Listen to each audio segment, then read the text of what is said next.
Salut everyone, Bogdan is here, and this is my another one from my series about how to start an affiliate marketing site in the niche of online gambling, online casino gambling more particularly. So I like this series because I used to be affiliate. I am affiliate in the casino niche. I used to run lots of websites. I used to have the biggest one in the industry, and I have lots of experience in the field, so I hopefully can share lots of things with you too. So let's focus down to the issues of starting this affiliate site. So first idea that comes to mind that how to plan it. Before you start, you have to do research. So gone are the days that this niche is empty. Now it's full of competitors, and these competitors are mostly serial entrepreneurs. So you will the market is full of serial or umbrella companies that start up hundreds of websites. Some will survive, some will not, which is rare to find is a kind of enthusiast or solo entrepreneur, which is rare. In the early days of the industry, it was kind of vice versa, because the solo entrepreneurs, the particularly motivated persons, enthusiasts, were the driving force of the industry. Now it's vice versa, so you have to be really attentive to doing your niche research, and so insofar that you might be targeting SEO, keyword research. So talking about niche research, what is it? Well, come from the two perspectives. First is that you may be searching for a relatively empty niche, and the second, you come from your own competence and try to fit your ambitions, your knowledge into a niche that already exists. So these are two different things. Maybe if you go finding an empty niche, you don't have a competence and a knowledge of it. In other case, where you have lots of knowledge, this niche may be very well established and really full of competitors. So which is the better?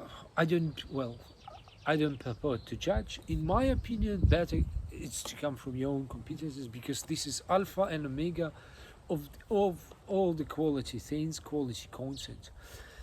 And if you don't have something to say, it's not about a serious business. It's just hit and run. All right. But finding the level of competition in the niche, in level of saturation of the niche is crucial. What is the idea of the competitor research in the essence? So it's to find the relative power of the competitors, the resourcefulness, the informational fullness. The product's informational fullness. This is the first thing. So if you see there's lots of guys who have lots of funds, they have lots of expertise, they accrued, stockpiles of the content, it means the niche is full.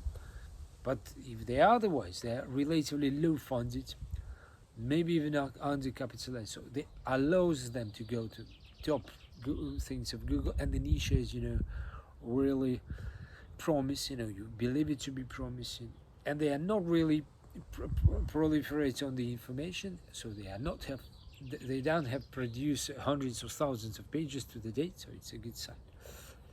What else to find from competitor research is the publishing schedule. It might not seem obvious, but how they publish, how often they publish, what kind of content are they coming with, is really interesting too, because it will suggest you the idea of the general pace of the industry, how it works, and so on and so on. So how do you actually do this competitor research? Obviously, it starts from using search parameters in Google and overall understanding of who is there. So it comes from understanding the primer keywords in the industry. Further on, you can use SEMrush or Ahrefs to find competitors, to find clusters, to make keywords classes, and so on. But on the general plan, the idea of keyword research as well as competitor research boil down to scraping or finding the whole semantics, all the keywords within this niche, and finding the relations between these keywords, finding the groups or clusters of their keywords, the bigger ones topics, the daily content topics, the commercial keywords, and finding the, boiling down the keywords into, some prompts or topics, and establishing the competitor easiness or hardship to rank. So this is the general introduction to the competitor research. You can do this research using Href, SEMrush, or there are more specialized software to do this one. So another, evidence of this of the fact that you have done research is that you have an understanding or idea of a budget and planning for the output. So once you get this big sheet of your keywords, of a group of keywords, of your prompts, and so on, of the competitive easiness or hardship, you get the publishing, the outline publishing concept of your editorial schedule, and also a budget. This is the three things: the keywords, group of keywords, the competitive easiness or hardship, and also a preparation for a budget that you can take away from this niche research as well as competitive research. So except for niche research, what you do, there's are trends you might be following. I give you some things that I'm looking up to right now. So first is that artificial intelligence sports prediction.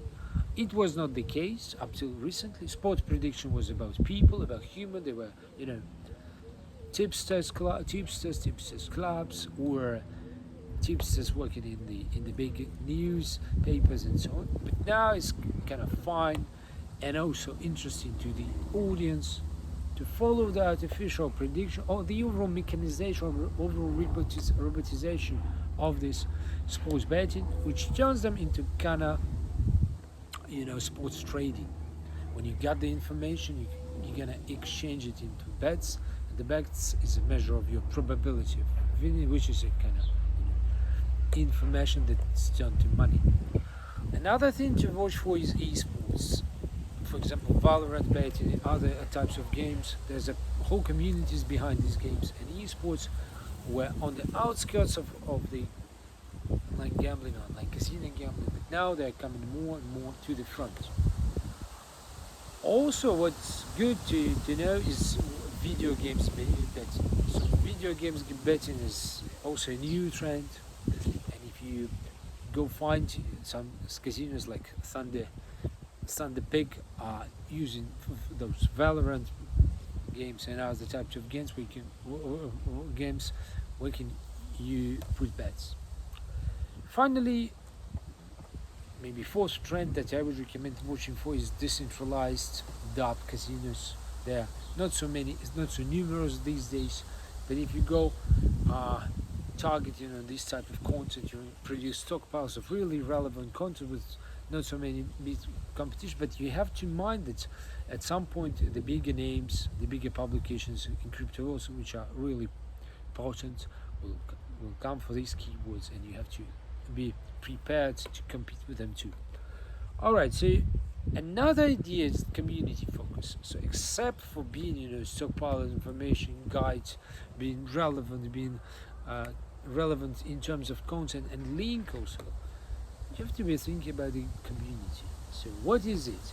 Community is not a kind of addition to links. It's not a proof of authority as it used to be in the early days. Now it's a full standing source of traffic, full standing source of monetization. So I advise to go both sides, try both sides, and this at this sandbox level when you're just starting up, try making your website and also your community on Telegram or Discord, because you can monetize both and see how it develops. Another idea is that if you find the providers, if you can the casino operators, you may apply to become the brand ambassadors that give also some and accept some fundings from them, because brand ambassadors are not just mere affiliates. mostly it pertains to those who have the community and who participate in, for example, in this casino community. And but ambassadorship works for Honey Play Casino, for Thunder Peak, lots of casinos in that world use the same. Alright, and finally I advise to go for micro niche targeting. So if you think what's better to produce more content, to produce less but more specialized, I strongly advise to regard the side of micro niche content. So take one small niche and try to excel in it. Alright, what's not disclosed in this video is budgeting. I will be submitting links here for my special video about budgeting on affiliate sites, and make sure you have reviewed too. Thank you for watching. If you have questions or comments, please submit it beneath the video. Don't forget to like it if you really like it. And if you have questions about setting up affiliate site, how to develop budget and so on, you can find my email, drop me a message too. Thanks, bye.